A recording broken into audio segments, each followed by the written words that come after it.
script out the version of your life that you want to create, writing it pen to paper. Scripting is a really powerful manifestation technique. When you're writing something out, you are creating it. You are creating that potential future for yourself. It's like a timeline that you are literally designing, and it's an opportunity for you to go that path.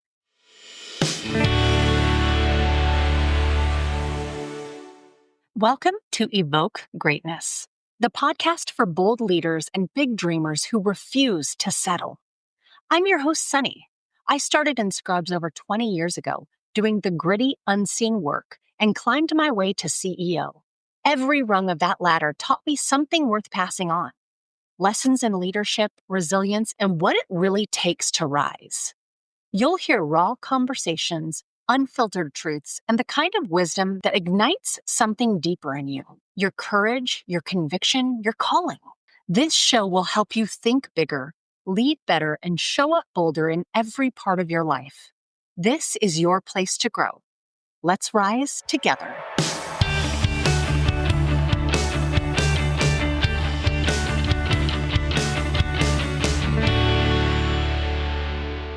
What if the version of you're becoming isn't found by doing more, but by shedding what no longer fits? In today's episode, Chelsea Clarke shares how she rebuilt her life after setbacks by changing her habits, her identity, and her relationship with failure. This is reinvention without the fluff. Let's hop into it. Welcome back to another episode of Evoke Greatness. Today's guest is Chelsea Clarke, a self-made digital entrepreneur, investor, and the founder of Her Paper Route. Once a broke bartender during the 2008 recession, secretly living in an office building, Chelsea rewrote her story. Through grit, self-reliance, and unshakable persistence, she turned her laptop into a life-changing business that has helped thousands of women build, scale, and even sell online businesses. Chelsea's the author of Glow Up Yourself, described as a reinvention playbook for rebellious women ready to rebuild their identity, income, habits, mindset, and inner peace after failure or a setback. On today's episode, we're going to deep dive into how to become the creative director of your own life. We will explore how to glow up from setbacks, build habits for new wealth, create a mindset of self-reliance, and design a life aligned with your highest goals, even when we start from nothing. So get ready for raw honesty, tactical strategies, and inspiring truths about transformation. Chelsea, welcome to the show. Thank you so much for having me. I'm excited to have this conversation with you. Yes, likewise. Well, I always like to kind of go backwards before we go forwards a little bit. And so before we dive into reinvention and glowing up, can you take us back to the beginning? What was it like for you before Her Paper Route? And what was that turning point that really pushed you toward becoming this current version of yourself? Well, after university, I was making all the mistakes that a young person does. And I didn't have a budget. I was not keeping track of my spending. I was feeling a little bit hopeless. It was very hard to find a job at the time. And I was a little bit poo-pooing down on myself that I couldn't get a job with my degree. And so I was taking on all of these side gigs and waitressing and just doing that grind. And I realized that this was not a sustainable way for me to continue on. It wasn't going to get me ahead. I needed to have a plan. I needed to have some goals and a couple years of trying to figure things out, like starting up different businesses, starting with drop shipping and trying all of these different online things, and nothing was really sticking. And then I got pregnant. And then I had to really make a serious plan because it wasn't just me anymore. I had to be responsible for a tiny human. So that was the big shift for me that kicked my butt into motion. And then I started my business shortly after he was born and grew the business while he was a newborn in my lap. So that's how it started. And I have since launched a M&A marketplace where content creators and investors buy and sell digital businesses. And that's where I really ended up finding my passion. You grew the business and the baby concurrently, right? Yes. Well, and I think so much of life is how we handle the things that come at us, right? The things that we could even perceive as challenges in our careers really can kind of open us up to a whole new level, but it's about how we respond to those things. Oh, totally. Totally. And there's so much unpredictability, especially when you're starting any type of new venture, whether it be business or in your personal life to make a big change. And kind of being able to accept that you're not going to know it all and you're just going to learn from the process and that failure is actually a good thing. It's a learning opportunity. That's how you're really going to be able to grow by not expecting that you just know it all because we don't. None of us do. Even if we've been in the 100%. game for a decade or two, we still are always learning. And if we stop learning, that's where we start failing for I have a real. sign that I made about a year ago that I have in my office that I can see at all times. And it says, every failure that I've had in my life has led me to where I am today. I And love it's that. like, it just completely reframes the fact that failure, it's a lesson, right? And that just really helps us navigate the next thing that we come across even better. Totally. That's perfectly said. When you look back at that earlier version of you, the one working to make ends meet and trying to figure out what was next, sometimes we have to almost like shed a part of us to kind of get to that new place. What beliefs or habits had to be shed for that first real transformation to begin? Well, I would say the first most substantial step was before I got pregnant, I quit drinking. And Mm. in my 20s, drinking was just so normal, Right. pub culture, going out with friends. I worked in a bar, so it was just always around. And I realized I was drinking too much. And if I wanted to get ahead, that was the biggest thing I had to cut out. That made the biggest shift for habit wise. And then it was habits like, okay, maybe I don't need to sleep in till 11 a.m. anymore. What if I became a morning person? And I did it inch by inch by starting to get up a little bit earlier and a little bit earlier. And now I love getting up at 5 a.m. and actually getting to work on my projects at that time. Um, that takes time though. So creating these healthy habits, it's not something you can just do once, twice, and then expect you'll be able to stick to it. It takes repetition. And with like anything, good habit or bad habit, the more you do it, the more natural it becomes. So it's really just that practice of, okay, I want to let go of this part of myself that I'm not too proud of, and I'm going to adapt a new version of myself that I will be proud of and just put all of the focus on her. I also like to say, too, that we don't want to look back at our past with hatred or, oh, she's so embarrassing. How could I do that? You know, that person, that version of us got us to where we are and they survived. And we just need to look back and honor them. And we don't need to act like them anymore, but they did their work. And now we can move forward with the version of ourselves that we really want to go into the future with. I love what you talk about the habits and that nothing happens all at one time. Sometimes it's this gradual, sometimes it's baby steps. And that could even be trying to think through what do you want to do next? Like it's not even the action. Sometimes it's started and initiated by those thoughts that we have. But if you think about it, then it's habit stacking. And you gave a Yes, perfect example of that, which was if you stopping drinking, right? Stopping drinking makes it easier to get up earlier in the morning. Getting up earlier in the morning then makes it easier to have a super productive morning routine. That shifts and shapes our tone every single day. And so those things start to compound and the efforts and the outcomes start to compound as well.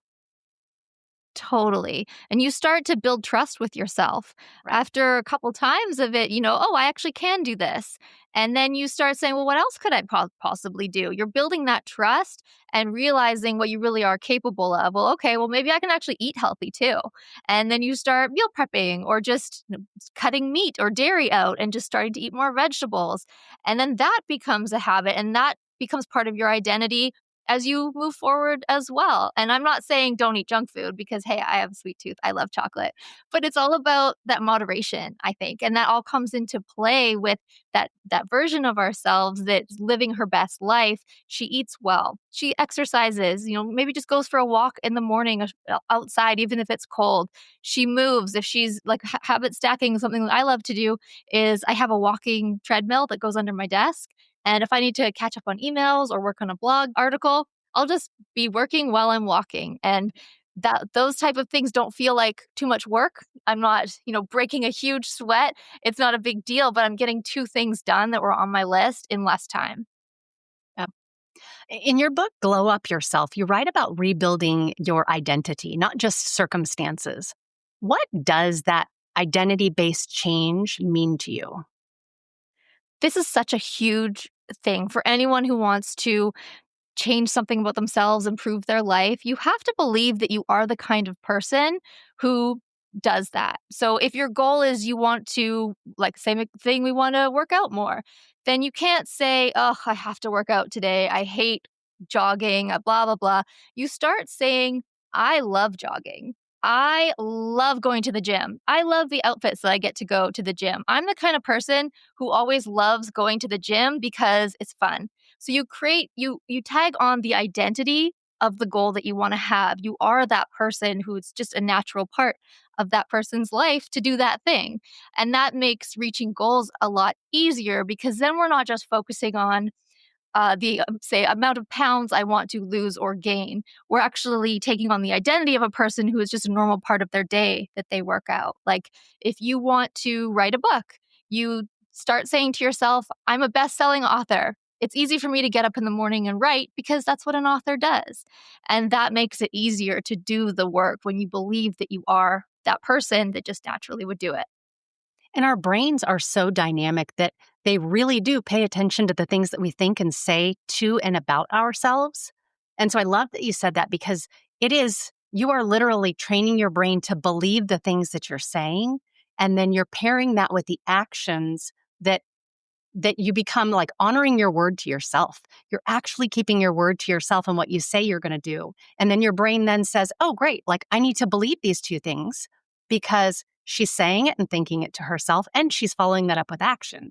And so I think sometimes we forget how powerful our brains are because human nature is we lean towards the negative. Even if we're not saying it out loud, we're thinking some things internally. And we have to be really careful because those things that we think our brain believes.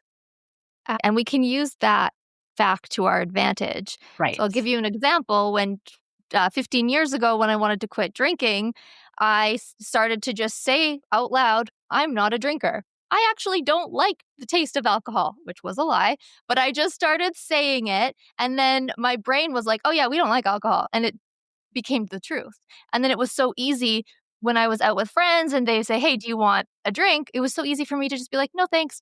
I actually don't like it." And it was true by then. Yeah. So if you want to quit any type of bad habit, or on the opposite, take on a new good habit, just start telling your brain that it's easy for you to do because that's you. I remember years ago listening to a podcast, Lewis Howes on the School of Greatness, and he was talking about when you're doing things that are hard to smile. And I thought, where can I implement that and not feel silly about it? And I hike, and there's always been this one part of the mountain that like, oh, I dread. Even like coming up to it, I'm not even there yet. And I'm like, oh God, I'm almost there. I know like it's the hardest one. It's the hardest portion of it. And it's just like a straight incline. And I started smiling. Like, I'm sure people passing by were like, wow, this person must really enjoy hiking. But I would smile. And the psychology behind that is your brain can't believe both you smiling and that you are dreading something. And so so I started smiling. And then the funny thing is, probably 10 hikes in, I stopped dreading that piece. And I was like, oh, I actually am going to smile through this. And so I've started to implement that in situations where I'm doing things that are hard. And I'm like, my brain can't think that it's hard and I'm smiling at the same time. It like confuses your brain. And that's Yes. another psychology hack to be able to utilize to get through the hard stuff. Oh, that's a good one. I'm going to try that the next time I'm getting my taxes ready for my There you bookkeeper. go. Just smile the whole time. Smile through the tears. That's right. Well, you often say no one is coming to save you. How did you build genuine self reliance instead of more of that temporary motivation? It's a process that is something to continue. It's not, for me at least, it isn't something that I can just do and then I'm set it and forget it. It's something that I have to remind myself often. And that is a big theme in the book where we need to step up for ourselves if we want to reach any type of goal or try something new, whether it's maybe start a business, write a book, take on a new like cooking skill, dance, something that puts you out of your comfort zone. You really have to know that no one is going to just come and make you do the work. No one's going to wake you up early and make you go to the gym or make you write your manuscript. It's all on you. There's no magic fairy. no prince or rich benefactor for most of us is going to not be around to just pay for us to be able to reach our goals. We are the person that is in charge of making everything happen. So believing in that, knowing that, stopping expecting someone to just come in with waving a magic wand and fix everything. We individually are on our own rescue missions. And then when we accept that, everything is possible. Everything can be achieved. You don't have to wait for permission, approval, anything. You're in charge. And I've chatted a little bit on my podcast about being a creative director of your own life. And that really comes into it. So when you step up and you say, okay, I'm going to look at all of the different areas in my life that I can edit, just like a creative director would of someone who's managing a creative project, maybe for an art show or even a movie or like fashion, whatever it is, it doesn't matter. It's just something that you come in and you say, okay, I'm going to edit my life. And there's four sort of areas that I like to look at when I'm sitting down and planning a life upgrade kind of thing. There's the visionary. So that's the version of you that sets up the concept for this season of your life. What do you want to achieve? What do you need to do to get there? What am I creating right now? And then there's the version of you that's the editor. That's where you're thinking about removing what's not working, what no longer fits the vision of your life and of your future goals, the habits, people, because that's a big one. Sometimes there's people in your life that probably don't need to be there, the bad influences or the people who you know, demand your energy and they have maybe a negative energy that doesn't help you. You walk away from a conversation with them, and you just feel like that, that those type of people. Maybe we limit our time with them. And then there's the producer. That's the third one. So when we think of a movie, usually the producer is the money person, right? The person who's funding the project. So you have to think about that too. What sort of funds do you need to allocate to reach your goals? Do you need to get a gym membership or get some sort of gym equipment at your house? What do you need to do in order to reach your goals that may cost actual money? Other things that a producer would do would be putting systems in place, plans in place, so that that vision can actually exist in your real life. And then the fourth is the talent. So the talent is the version of you that shows up daily and actually lives this new life, this version of you. You believe it with your mindset. You're actively doing the things that this current new version of you does. You're sticking to your good habits. You're letting go of the bad ones. That's the talent version of you. And with those four set of people that it's all you, but four different versions of your mind that you can focus on those things. That's a really great way that you can start to change your life, edit your life, and put you on the track that you want to be on. I love it. And the beauty is you're in control of all of those things. And Yes. so if one isn't showing up, one kind of character, if you will, isn't showing up the way that they should be, like it's looking in the mirror and it's like, okay, how can I tweak what I'm doing to make sure that I am 100% stepping into this step of the equation? Yes. Yes, absolutely. I think routines and habits pave the way, like they're our foundation. What were some of your earliest habits or routines that helped you shift from survival mode to really embracing a mindset of wealth and possibility? Well, the first one was believing that making heaps of money was even possible. I did not come from money in any way. I, grew up with a single mom. We were just getting by. I had a good childhood. I actually am very happy for the childhood I had, but it was not a financially expressive childhood. It was, it was very bare bones in a good way, but Mhm. money was not in my background. And also financial literacy was not something that I came up with. These were all things that I had to learn when I got older and do that on my own. So watching videos, reading books, getting a mentor when I was ready to. But really, it started with sitting down, looking at my finances without being embarrassed, and really just getting used to looking at my bank account every single week or every single day, really paying attention to where money was going, cutting back on expenses. And when I started doing this practice of looking at my money, it became very exciting. Even though I only had a little bit at this time, this was just right out of university, I was like, oh, I can actually see how I could stack money by just not spending on these things and seeing the visual of these numbers. And I didn't use anything fancy. It was just like a Google Sheet Mhm. spreadsheet. Might have actually been Excel back then. And seeing the numbers increase each month, even in small increments, gave me this motivation to start believing that I could create more wealth in my life. And that belief is really what changed everything. And then I started being open to new opportunities. When I would see an idea or I'd have an idea for a business, I could just try it. It didn't have to be a big deal, but I could just try it and get something online and, just start doing something and then see what clicked. And that was all because I had that initial belief that it was possible that before I did not have. It's amazing how much we really do have to evaluate closely our relationship with money.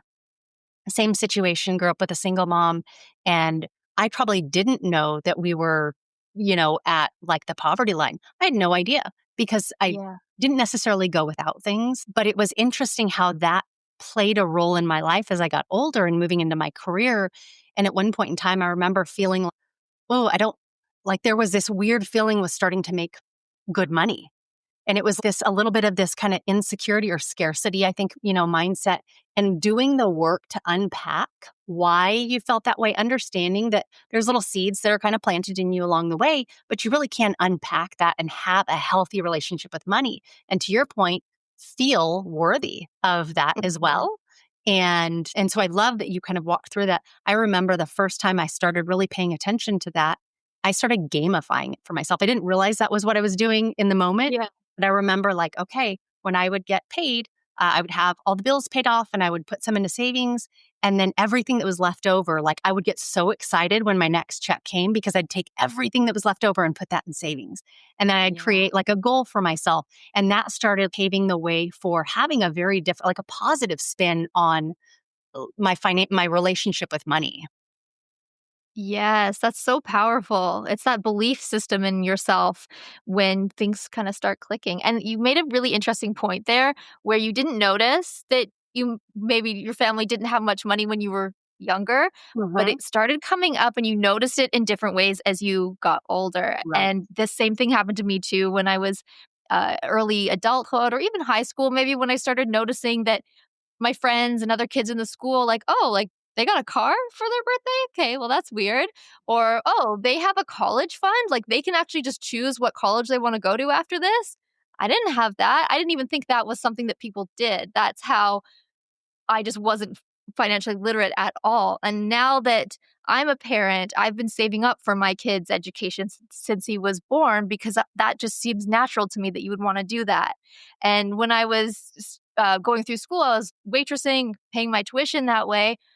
I started to pick up some kind of negative money mindset just by comparing myself to my peers who had their tuition paid.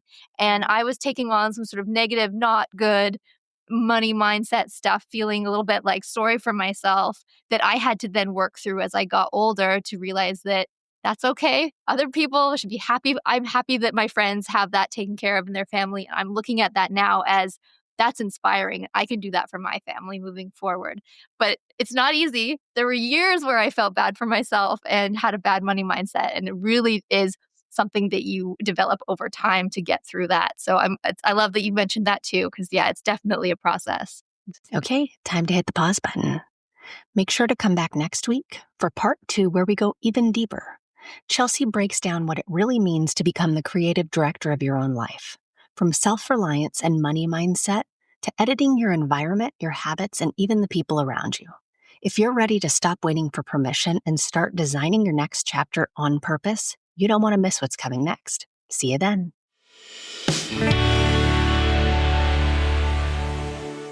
If today's episode challenged you, moved you, or lit a fire in your soul, don't keep it to yourself. Share it with somebody who's ready to rise. Could I ask you to take 30 seconds to leave a review? It's the best way to say thank you and help this show reach more bold leaders like you. Because this isn't just a podcast, it's a movement. We're not here to play small. We're here to lead loud, one bold and unapologetic step at a time. Until next time, stay bold, stay grounded, and make moves that make mediocre uncomfortable.